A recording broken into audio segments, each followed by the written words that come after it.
All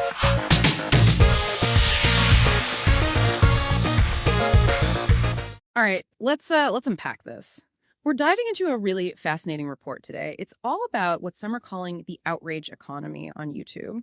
Our mission basically is to understand how negative emotions, polarizing content, how it actually becomes valuable, a commodity. We're going to explore this idea of an outrage industrial complex, how it works, what it leverages, and we'll look at two specific channels, Clownfish TV and Dr. Disaster, to see it, in action. Just a quick heads up though. The Doctor Disaster we're talking about, it's the entertainment commentary channel, not anyone else with a similar name. Okay, so right at the heart of this, the report points to YouTube's own business model, the attention economy. How exactly does that model end up, well, financially incentivizing stuff that makes people angry or outraged? Yeah, that's kind of the core of it. YouTube's algorithms, right? They deliver something like 70% of what you watch. And they are absolutely designed, engineered, to maximize engagement. And let's be honest, high arousal emotions like outrage, they work. They're super effective at keeping you watching, clicking. It's the economic engine here. And this focus on engagement, it's led to a big debate, hasn't it? This whole algorithmic radicalization idea, pushing users down rabbit holes. Exactly. That's definitely a major concern people raise. But it's also a bit more complicated than that. Other research points to user choice being a really big factor, too. It's not just the algorithm. In fact, some studies even suggest algorithms might sometimes steer away from extreme stuff, pushing more mainstream news. So what you're seeing is this complex dance between the platform and, well, us, the users. Okay, so in this environment, engagement is king. What specific tactics are creators using then to really tap into that outrage for profit? Well, that's where rage baiting comes into play. And it's very deliberate, very calculated. We're talking inflammatory headlines, like Marvel is completely FC keyed or something similar. Using really emotionally charged language, it's designed to trigger you, basically, manipulate emotions. And some creators, they're quite open about making six figures doing just this. It's a surprisingly effective model. Controversial, yes, but effective. Wow. Think about that. Building a huge business just on manufactured outrage. It kind of changes how you look at your YouTube recommendations, doesn't it? Let's look at those case studies. First, Clownfish TV. Over 627,000 subscribers.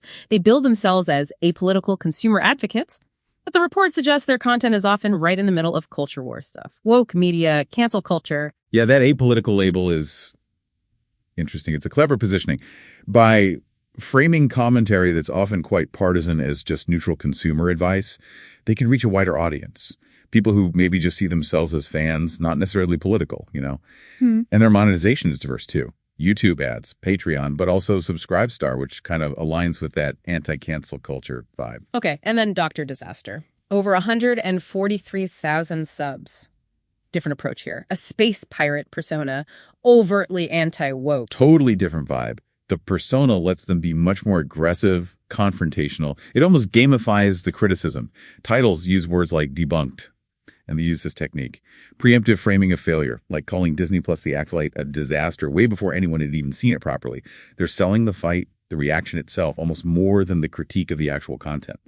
And like Clownfish, seems they have income streams both on and off YouTube. So with channels doing this, how does YouTube handle it? Given their policies on hate speech and needing advertiser-friendly content, it creates a real enforcement challenge, a gap.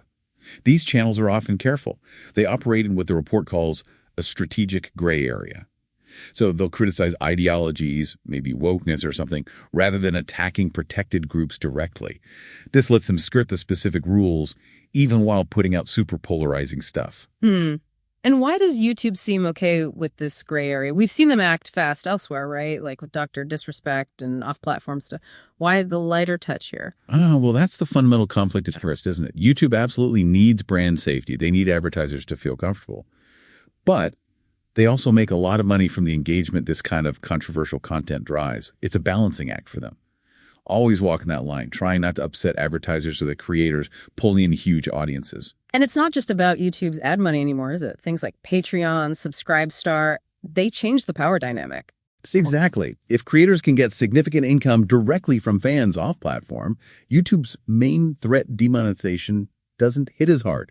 It decentralizes things, makes it tougher for YouTube to really control or silence creators just by cutting off ad revenue. It definitely shifts the leverage. So, this deep dive really shows that Outrage on YouTube isn't just some random side effect. It's a core product. It's a profitable digital commodity. The whole structure of the platform, built around engagement, kind of, well, it encourages it, incentivizes its creation and spread. It suggests the issue isn't just about bad moderation. It might actually be baked into the business model itself, a feature, not a bug, of the attention economy. That's a really powerful way to put it. A feature, not a bug. So Yeah. it leaves you with a pretty big question, right? What would a platform even look like if success wasn't just about raw engagement numbers, about watch time, but about something else entirely? Definitely something for you to think about next time you're scrolling.